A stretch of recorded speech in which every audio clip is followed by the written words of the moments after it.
चक्कर में कब आईतीना हरी झारे बेवफा कबू खुश ना रहबू। पहिले जे जनती दिल लगईतीना तहरा चक्कर में कब आईतीना।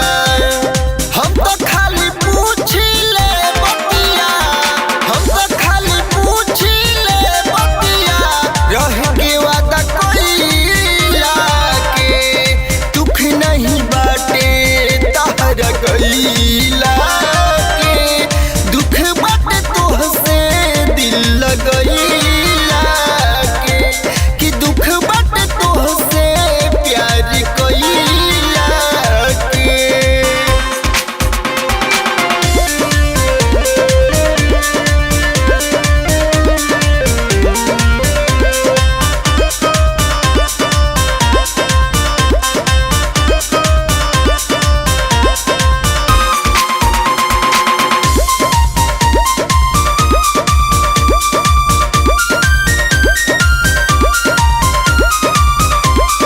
छोड़ी के तू गइलू तब पीला, देखी देखी फोटो तोहार जीला, कबू सपनों में न सोचले रही कि ऐसा करबू। छोड़ी के तू गइलू तब पीला, देखी देखी फोटो तोहार जीला।